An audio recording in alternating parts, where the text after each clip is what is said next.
C'est seulement à ce niveau-là que nous pouvons commencer à parler du pouvoir de l'esprit. Et c'est seulement à ce niveau-là, et j'insiste là-dessus, c'est seulement à ce niveau-ci que nous pouvons parler du féminin sacré. En Koudia Senel Baba, absolument passionnant. Justement, ça répond à votre question qui était déjà prête pour toi, au niveau de justement quelles sont les certaines idées. Tu as expliqué évidemment par le sang et par un code génétique qui a été hérité et que certaines femmes ont. Les Sebakaibitus sont des étoiles, ce que l'on appelle les étoiles sombres. Ces femmes, antiquement, ont été exposées à des pierres ou à des météorites venant de l'espace. Et cela leur a permis d'accroître des pouvoirs en eux. Et ces pouvoirs ont été transmis de génération en génération. Iemotep, Amasu Baba, Nkela, Wamazulu. En Kouja Seneb. C'est un grand plaisir de te recevoir pour cette série qui est si importante, passionnante, mais importante et de toute urgence, qui est le féminin sacré. Mhm. Douane de vraiment nous éduquer sur un sujet qui est de toute importance. Et nous en sommes à notre troisième émission et nous rappelons à nos auditeurs que dans l'émission précédente, tu nous as vraiment fait une grande euh, compréhension du retour à la compréhension du féminin, c'est-à-dire que chaque personne, chaque femme doit réapprendre à se connaître par rapport à tous les jours, comment sa vie fonctionne et comment les valeurs féminines sont appliquées dans leur vie de tous les jours. Tu nous as Mhm. aussi beaucoup fait la compréhension du niyama. Le niyama dit magnétisme féminin et comment on peut le perdre, mais comment aussi on peut le réactiver par rapport au tantrisme. Aujourd'hui, j'aurais voulu faire un retour en arrière sur justement le niyama et le tantrisme et quelles seraient des manières que la femme pourrait réactiver ce niyama, ce magnétisme féminin. Toi, Wencher, avant d'arriver vraiment à la réactivation du Nyama, il est important de comprendre que nous avons longtemps vécu dans une connaissance, dans une contemplation de l'existence comme quelque chose de plastique.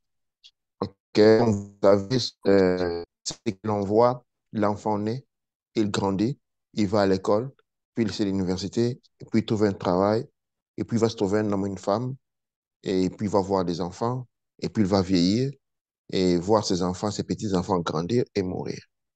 C'est un processus plastique. Ces processus de vie-là, ces modèles de vie laissent très peu de possibilités au développement de la conscience.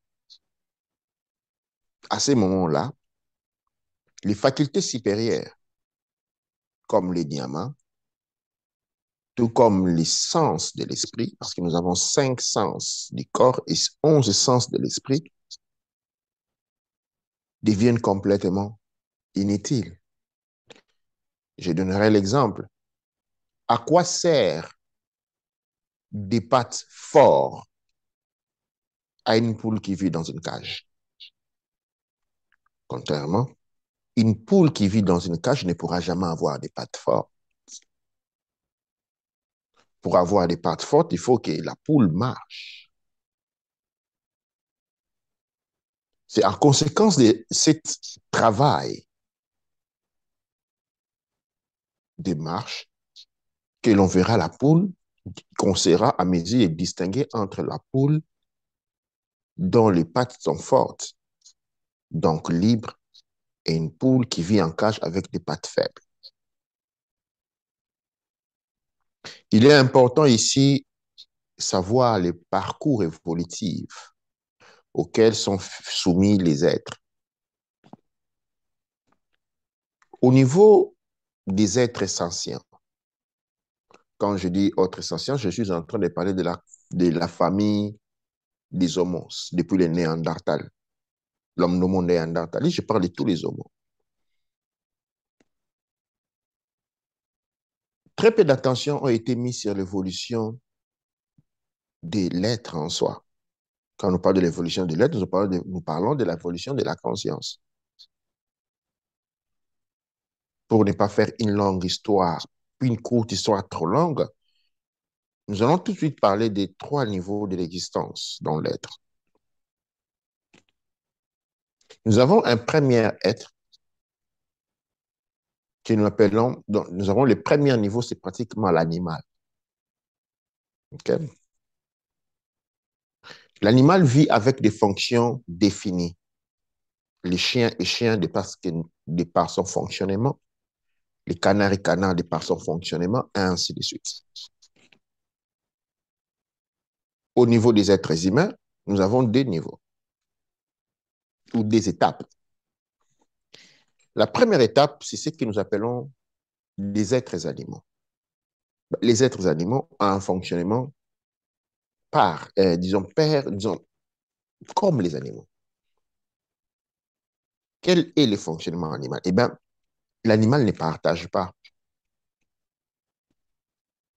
Il y a un instinct qui permet, par exemple, à certains animaux de nourrir leurs enfants, mais ils ne partagent pas avec les autres. Ceci fait partie des fonctions plastiques qui caractérisent les êtres non satients. Les êtres élevés, c'est-à-dire quand nous parlons des êtres élevés à ces niveaux, ici nous sommes en train de parler des êtres qui fonctionnent au-delà de ce que nous appelons les fonctions plastiques. Les fonctions plastiques se configurent autour de l'incapacité de percevoir l'autre, c'est-à-dire il y a une conscience communautaire qui n'est que, comment je peux la définir, neurologique. Elle n'est pas consciente, elle est neurologique. Pourquoi neurologique? Pourquoi? Parce que les animaux vivent ensemble. Les chiens sont toujours en communauté de chiens. OK? Mais dès qu'il y a un morceau de viande, ils vont se battre. Ils sont prêts à se blesser. OK? Et les crocodiles sont toujours ensemble. Mais quand les crocodiles ne trouvent pas à manger, nous avons vu des épisodes de crocodiles qui coupent qui mangent la queue de leurs compagnons pour se nourrir. Quand nous arrivons maintenant, ça c'est une catégorie où nous trouvons des êtres animaux. Et les êtres animaux sont configurés à ce niveau-là. Ceux qui connaissent les grands Nemonantsemi, vous l'avez souvent entendu parler d'animal humain. Un animal humain. Et l'animal humain est caractérisé, OK, par cet élément-là, les ventres, OK, et puis l'incapacité de percevoir l'autre. Ce n'est pas qu'ils ne vivent pas, ils sont toujours ensemble. Ils aiment être communs, en être commun physiquement, mais la capacité de percevoir à ces points-là. Le partage n'est quelque chose qui n'existait pas.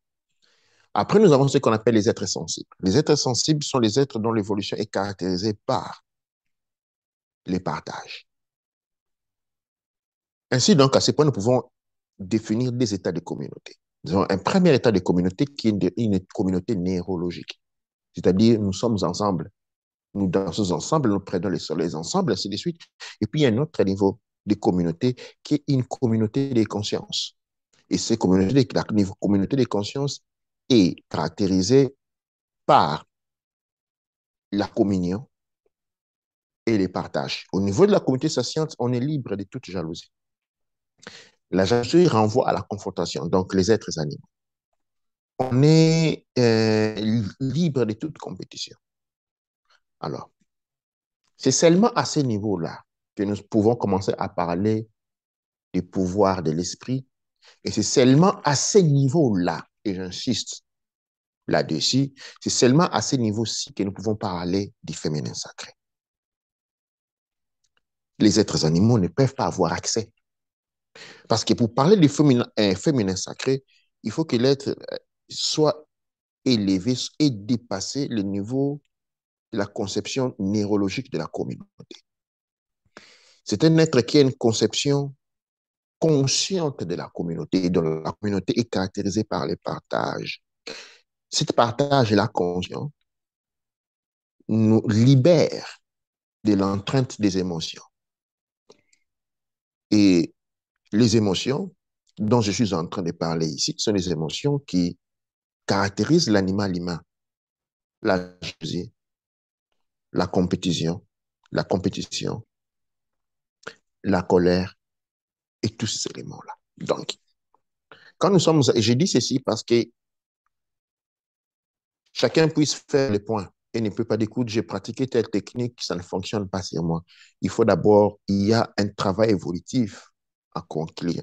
Il y a un dépassement de soi. L'être humain se trouve comme une plage. C'est comme un être sur une plage. Vous savez, quand vous observez l'eau, quand vous allez dans une plage et vous commencez à nager, ou vous avez un navire, vous allez vous rendre compte qu'il y a une barrière qui vous empêche d'aller dans l'autre mer. Ces barrières-là sont constituées de forces qui créent des vagues qui vous repoussent au point de départ, qui vous ramènent vers la plage. OK? Ces barrières-là, ce sont les émotions. Et au niveau de la plage, entre ces barrières-là et la plage, c'est ce qu'on appelle l'être animal. L'être sensible, c'est celui qui est allé au-delà de la plage, au-delà de la barrière des émotions. Quand on va au-delà des barrières des émotions, qu'est-ce qu'on découvre? Eh bien, on découvre une mer rayonnante d'une beauté incroyable et d'une superficie infinie. Ces domaines-là, c'est les domaines de l'initié. Ces domaines-là, c'est le domaine de l'être sentient. Et les beautés et les pouvoirs de l'esprit sont donnés à l'être animal qui a franchi la barrière émotive de la réalité trompeuse, qui s'est libéré des contraintes de la vie holographique. À cet être-là, c'est à ce niveau-là que les féminins sacrés se manifestent. En ce moment-là, les moines, comme nous pouvons le définir, est un sens supérieur. Parce que nous avons les 5 sens physiques. Après les 5 sens physiques, les 6e sens, c'est l'imagination. L'imagination est un sens supérieur, mais qui n'est pas accessible à l'être animal. Pour l'être animal, l'imagination, c'est de la fantaisie. Et les moines est une force qui existe au-delà de l'être animal, même si elle se trouve en lui en étant latent. Généralement, vous allez entendre parler de la Kundalini, définie comme une force à l'état latente qui se repose à la base de la colonne vertébrale. Les moines, par contre, se reposent au niveau du nombril. Seules les femmes les manifestent parce que les femmes ou les féminins ont ce que nous appelons l'utérus. L'utérus est le siège de la coudée du moine. Et les moines participent à la formation de l'enfant qui est né. Et c'est la force qui se dégage avec la puberté. C'est la force qui régularise les cycles menstruels féminins. Ce cycle-là, des 14 jours, 28 jours du cycle menstruel, crée une vie en soi. Et cette vie-là est dictée par les moines. Les moines est une force de la création. Et comme toute force de création, elle est aussi une force destructrice. Mais comme je dis, elle ne se trouve qu'au-delà de la conception et de la vie de l'être animal. En Koujasenem. Uncle Jasséna Baba, c'était absolument passionnant. Tu nous as beaucoup éclairé justement la compréhension beaucoup plus pointue sur la compréhension du moine. Et justement, ça me fait penser à la femme d'aujourd'hui. Évidemment, avec l'influence sociale que nous avons aujourd'hui, où les femmes partent dans deux sens différents. Soit dans le sens masculin, comme tu l'as expliqué auparavant, où elle va vraiment engendrer des attributs beaucoup plus masculins que féminins, ou certaines vont aller dans une espèce de féminin qui est disturb, ou qui est vraiment dans un sens négatif, c'est-à-dire soit débauche, ou soit voilà, se dénuder, ou faire des choses qu'on voit aujourd'hui dans les TikTok, où la femme, dans l'espoir de montrer une certaine féminité, va dans un extrême qui est beaucoup trop d'une manière débauche. Donc, ce juste milieu on doit cultiver doit être fait, comme tu l'expliques, de dépasser l'état animal des émotions. Et c'est justement là que se retrouve le problème aujourd'hui. Tu as Mhm, expliqué que dans ce jnana est un pouvoir de l'esprit et qui est un pouvoir qui n'est pas aujourd'hui donné à toutes. Est-ce que ça a à voir avec certaines femmes qui se voilent ce don ou cette capacité d'avoir des dons de guérison, de, euh, comme on dit, prophétie ou d'être médium. Est-ce que ce mhm. nyama est en rapport avec ces facultés que certaines femmes font preuve en Kujasana? Toi, Wenche, dans un premier temps, je vais retourner sur la question de la féminité. Voyez un peu. Parce que si nous disons que, et si nous acceptons que la nudité d'une femme est expression de féminité, et nous dirons que les animaux ont plus de féminité que les hommes. OK? Et les seins des chiens ou des porcs sont devant tout le monde.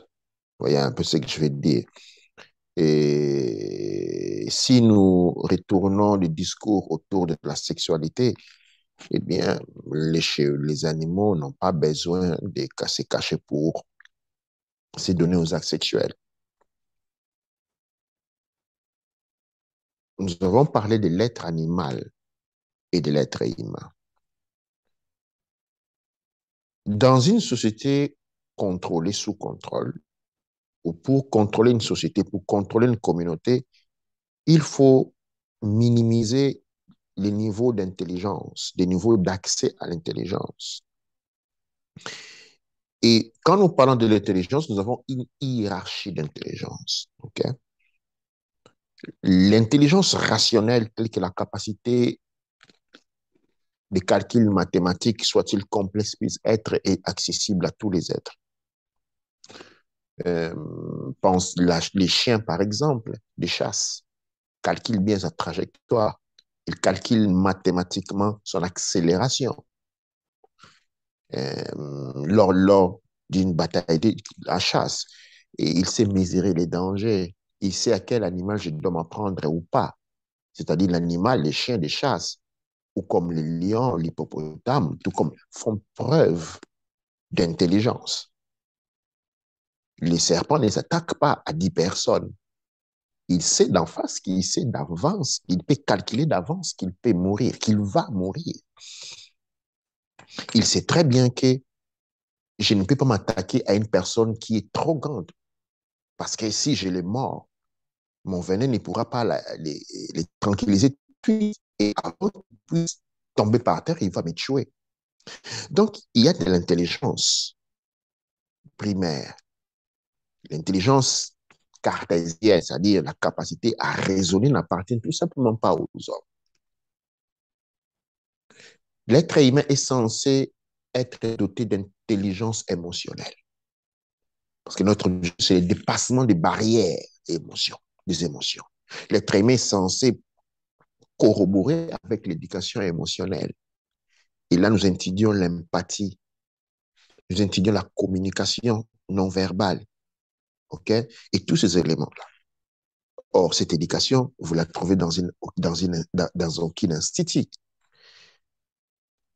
Ce qui veut qu'il y a une volonté à maintenir l'être humain dans son état animal pour les contrôler. Et pour cela, il faut un parcours d'abrutissement. Et ce parcours d'abrutissement, justement, fait que l'on se détache de plus en plus de l'esprit et qu'on se rattache de plus en plus à ses corps. Et quand un être se détache de plus en plus de l'esprit, s'attache au corps, il se développe en lui la perversion. Okay? C'est ainsi qu'à ce moment, le corps humain devient un élément d'interaction neuronale parce que nous savons que la réalité est holographique. OK, non? Mais nous sommes devenus prisonniers de cet élément graphique qui ne définit pas, qui n'est qu'une fonction de l'existence. OK? Parce que la réalité telle que nous l'envoyons n'est qu'une fonction de l'existence. Elle n'est pas le point central de l'existence. Et la féminilité, qui est un complexe, qui est une notion énorme, vient être ridiculisée à ces points-là. Même quand nous parlons de la féminité. La féminité est liée à la spiritualité. Pourquoi? Parce que la féminité dégage. La féminité est une énergie qui permet une interconnexion. Cette interconnexion-là a été développée dans les sciences comme le tantra pour la réalisation spirituelle. Ce qui attrait de la femme n'est pas les formes, mais plutôt ce qui exprime ces formes-là. Il doit y avoir un esprit qui exprime ces formes-là. Mais quand ces formes-là sont vides d'esprit, sont vides d'énergie, elles ne servent à rien. Et à ce moment-là, elles ne deviennent qu'un instrument pornographique. Un désir aberrant, malade. Nous devons nous libérer dans un premier temps de cet élément-là. Et rappelle-moi la question, c'était comment les femmes, je me suis un peu perdu. Justement, les femmes, c'est vraiment passionnant. Je t'écoute et ça me fait penser le lien entre le féminité et la spiritualité emmène Ouais, vers une certaine forme de prêtrise féminine. Et justement, la question était par rapport aux femmes qui ont des certaines capacités de médium, de guérison exactement. et Oui. de prophétie. Mhm. Voilà. Et c'est la première fois que je vais le dire ici, et c'est peut-être la première fois que beaucoup d'autres personnes vont le découvrir. La, la prêtrise et toutes les fonctions euh, supérieures de l'esprit sont liées au sang. Elles ne sont pas liées à l'étude. OK? Et il existe une catégorie des femmes anciennes qui nous avons représentées dans l'académie à travers l'ordre des Sebaka Ibitu. Les Sebaka Ibitu sont des étoiles, ce que j'en appelle les étoiles sombres. Ces femmes, antiquement, ont été exposées à des pierres ou à des météorites venant de l'espace. Et cela leur a permis d'accroître des pouvoirs en eux. Et ces pouvoirs ont été transmis de génération en génération. Qu'est-ce que je veux dire par là? Il existe un code génétique défini capable de manifester ces éléments-là. Ces codes est potentiellement porté par certaines femmes qui font partie de la descendance de Sepaka Ibitu. Ou bien, nous avons les sangs royaux. Les sangs royaux signifient nous avons affaire avec la descendance des hybrides entre les êtres humains et les djinns Aboul. Quand on parle des sorcières, parce que généralement nous parlons de la chasse aux sorcières, le mot sorcière est un synonyme du mot dragon, est un synonyme du nom vampire, est un synonyme du nom sheikha que les Arabes utilisent. C'est seulement dans cet ensemble-là de personnes que ces pouvoirs sont développés. Parce qu'il existe une classe leader ou une classe des aînés qui sont censés transporter les autres. Ils ont ces pouvoirs-là et les autres doivent évoluer. Ce qui, ce qui intéresse, c'est l'évolution de la conscience. Ceux qui sont appelés divinités, ce ne sont pas des êtres accessibles, ce sont les grands frères de l'humanité tels que nous la connaissons aujourd'hui. Et ils tracent les signes de développement. Donc, parmi nous, il existe des Sebaka et Bitou dans les sangs, dans la génétique, dans l'accès à ces pouvoirs. Et leur rôle en tant que sœur aînée est celui de conduire les autres au développement des qualités de l'esprit en Kouchatsene. En coup de Jassenel Baba, absolument passionnant. Justement, ça répond à votre question qui était déjà prête pour toi, au niveau de justement quelles sont les certaines idées. Tu as expliqué évidemment par le sang et par un code génétique qui a été hérité et que certaines femmes ont. Maintenant, pour nos auditeurs, nos auditrices qui ne sont pas habitués à un vocabulaire comme Kaibitou, Jinabdou, Kaibitou, pourrais-tu nous expliquer une version d'aujourd'hui qui est, alors ça voudrait dire prêtresse, ça voudrait dire Seba Kaibitu, c'est en sumérien antique. Pour comprendre cet horizon, il faut comprendre qu'il faut d'abord commencer par écarter de la tête les dieux créateurs, qui soient un esprit. Je n'en disconviens pas si on peut, je ne suis pas contre si nous pouvons parler d'un Dieu créateur, mais il est important ici de préciser que le Dieu créateur, c'est un généticien. Okay? Les êtres humains ont été créés par manipulation génétique. Les premiers êtres à avoir créé les premiers humains pour la toute première fois, okay? Ce sont les Amargis. Okay? Les Amargis sont les Amasatum de la Terre. Je suis en train d'utiliser un vocabulaire cimérien ancien. Parce que dans les Cimériens, dans les Cimériens descendent de la langue de Dieu. Les langues de Dieu, il y en a deux langues. Il y a une langue pour les hommes et une langue pour les femmes. Nous allons rentrer dans cela plus loin. Mais de ces langues-là ont été communiquées, a été créée une langue qui était capable, qui permettrait la communication entre les dieux et les hommes. Et c'est les Sumériens pour la première fois. C'est du proto-sumérien va se développer ce que nous appelons, nous appelons le Médou-Netcher. OK, non? Mais la toute première expression, c'est les Médoutes, c'est les Sumériens. Et donc, nous prenons cela comme point de référence.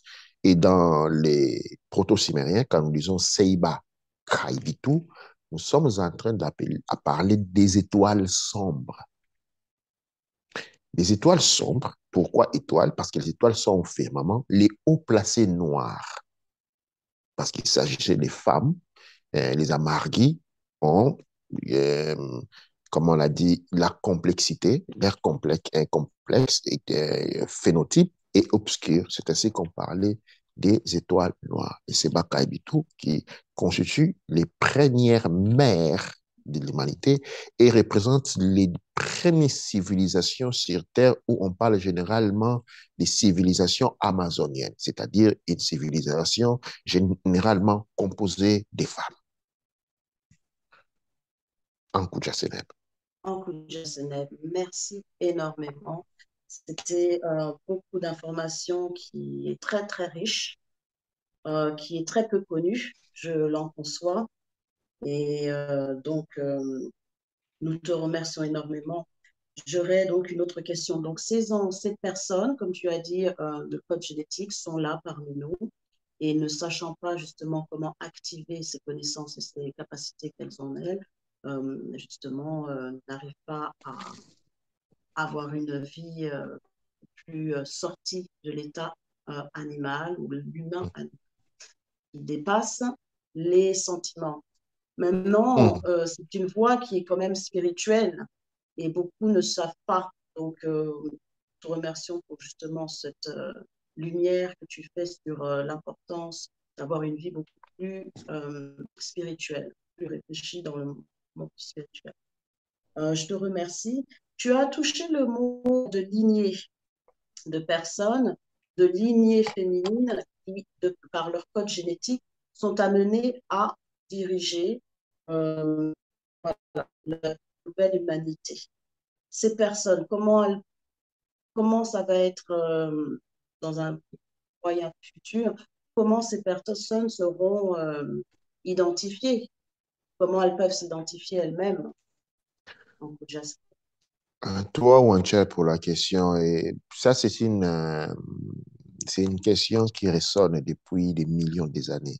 La même question que tu poses aujourd'hui, dans ma tête, résonne parce que c'est une question auquel j'ai été personnellement confronté durant des millénaires. Et ce n'est pas la première fois que nous nous trouvons encore à y réfléchir dessus. Et Aussar, des sons vivants, avait, avait pensé à cela. Dans le sens que dans le code génétique, il a introduit dans certaines lignées seulement des mécanismes d'auto-réveil. Voyez un peu. C'est comme ça, vous allez trouver dans une famille tranquillement chrétienne ou dans une famille pratiquement musulmane, bouddhiste ou qu'en sais-je. Et un jour, un enfant, parmi les 10 enfants, qui sont tous hyper élégés, va se réveiller et dire non, non, non, non, non. Ça là, ça marche pas pour moi. Eh bien, ça, c'est les réveils programmés génétiquement. Eh bien, à ces personnes, il y aura qu'il y a déjà, parce que ça se passe déjà, c'est qu'il y a ce que j'appelle un concours de circonstances. C'est quoi un concours de circonstances? Eh bien, c'est la chance de pouvoir se retrouver dans un environnement où on n'est pas isolé, où on ne se trouve pas seul. Il y a 40 ans, cela s'est passé, on était isolés, sinon tués, accusés des sorciers, brûlés vifs, cela s'est passé beaucoup. Abandonnés, nous avons beaucoup des enfants, par exemple, sur Kama, ok, parce qu'ils démontrent certaines attitudes, certaines habiletés, eh bien, les parents les ont enchaînés et laissés mourir. Et ce sont des histoires qu'on écoute tous les jours avec beaucoup de peine.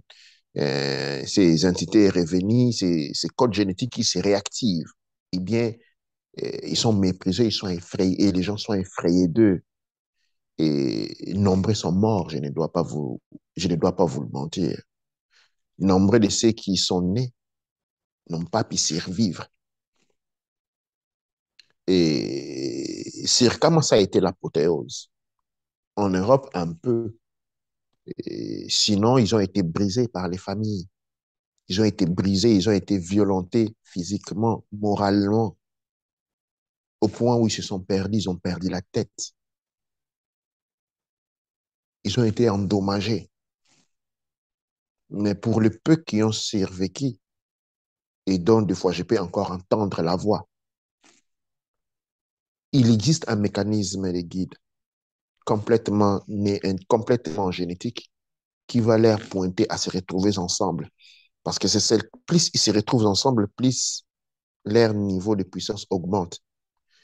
Plus ils sont physiquement ou même euh, partiellement physiques, c'est-à-dire je parle de virtuellement ensemble, cela leur permet de se débloquer les uns des autres. Il y a d'autres travaux qui sont faits, par exemple, des rectifications génétiques, des déverrouillages et des DNA qui sont entrepris, qui peuvent être entrepris aussi. Ça, c'est les mécanismes que Aussard avait laissés en place en les programmant génétiquement dans les êtres il y a plus de 7000 ans, avant sa mort.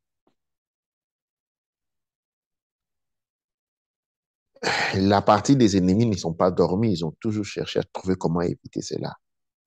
Et aujourd'hui, nous sommes de plus en plus proches de ces moments et les événements qui vont exploser dans les jours à venir, je ne parle plus des mois à venir, les jours à venir, les événements qui seront, qui nous allons voir, vont aussi d'une certaine manière forcer, permettre à ces âmes réincarnées avec des habilités déjà développées, des pouvoirs, c'est activer encore en profondeur et venir ensemble parce que c'est un fonctionnement qui a été déjà mis ensemble et nous viendrons ensemble d'une manière ou d'une autre. Un coup de Jasseneb. Douane et cher, Baba. Douane et cher pour ces informations si précieuses. Je pense que les auditeurs, certains de nos auditeurs peuvent commencer à se reconnaître, ressentir une vibration avec tout ce que tu nous as appris aujourd'hui. C'est beaucoup d'informations qui méritent notre attention. Je te remercie. Je voudrais, nos questions vont finir ici pour le moment. Je voudrais parler aux auditeurs qui viennent de découvrir la chaîne que Baba, Massou Baba Kila a une académie de richesse d'informations, des cours, et vous pouvez voilà, apprendre beaucoup sur le sujet grâce à l'académie. En Toi, Winter.